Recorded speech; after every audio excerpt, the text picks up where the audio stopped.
देखिए, आपने धीरेन्द्र शास्त्री का एक वीडियो देखा होगा। उसमें वो कह रहे हैं कि भगवान राम के 5 बाप हैं। बाप हैं, इस शब्दावली का उन्होंने प्रयोग किया। उन्होंने पिछले दिनों हमारे कुंभ में जिन श्रद्धालुओं का देहावसान हुआ, कहा उनको मुक्ति मिल गई, उनको मोक्ष मिल गया, क्योंकि वो गंगा के तट पर मर गए। अब कुचल के मरे, कितनी दर्दनाक मौत मरे, इसका जिक्र नहीं किया है। अनेकों अवसरों पर हमने ये देखा है कि वो सनातन धर्म, संस्कृति और परंपरा की बात करते हैं, उसके ध्वजवाहक बनने की कोशिश करते हैं।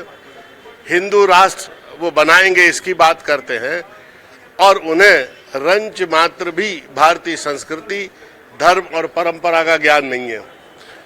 जो ये कह सकता है कि भगवान राम के 5 बाप हैं और राम कथा कहता है, मैंने उनकी राम कथाएं सुनी है, एक बहुत ही अल्पज्ञ तोते की तरह, जिसमें कोई कंटेंट नहीं होता, जिसमें कोई स्वाध्याय दिखाई नहीं देता, जिसकी व्याख्या और विश्लेषण में कुछ दम दिखाई नहीं देती, और रामायण को छोड़कर दुनिया भर के विषय में राम कथा में वो बोलते हैं।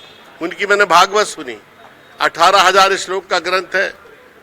8-8 दिन, 7-7 दिन भागवत बोलते हैं और 5-10 श्लोक भी नहीं बोलते।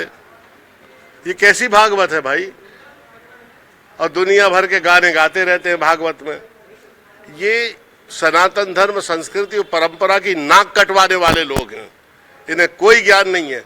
मैं बागेश्वर धाम वाले शास्त्री जी से ये कहता हूं कि ऋग्वेद, सामवेद, अथर्ववेद, धनुर्वेद, गंधर्ववेद, स्थापत्य वेद, आयुर्वेद, शिक्षा, निरुक्त, व्याकरण, छंद, प्रतिशाख, न्याय, वैशेषिक, अरण्यक, ब्राह्मण्य, सांख्य, योग, दर्शन, कर्म, मीमांसा, ज्योतिषमती प्रज्ञा, उपनिषद, शास्त्र और पुराण, ये 27 क्षेत्रों से हमारा वैदिक वांग्मय बना है, जो भारतीय संस्कृति, धर्म और सनातन संस्कृति का आधार है।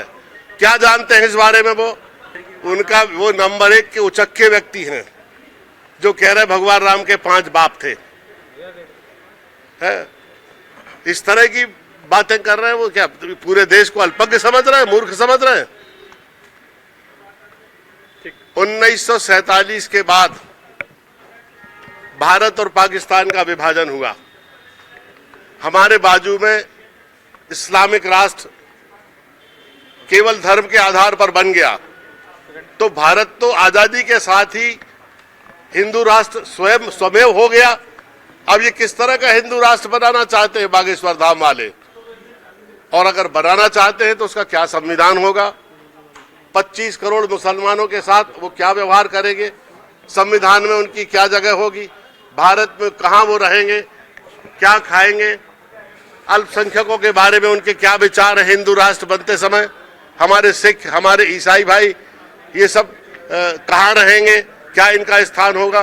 भारत की अनेक भाषाएं, भारत के अनेक क्षेत्र और भारत की जो समृद्ध विविधता है, उसको लेकर उनके दिमाग में क्या रोड मैप है? उनको 2 कौड़ी की तो जानकारी नहीं है। वो उचक रहे हिंदू राष्ट्र बनाना है।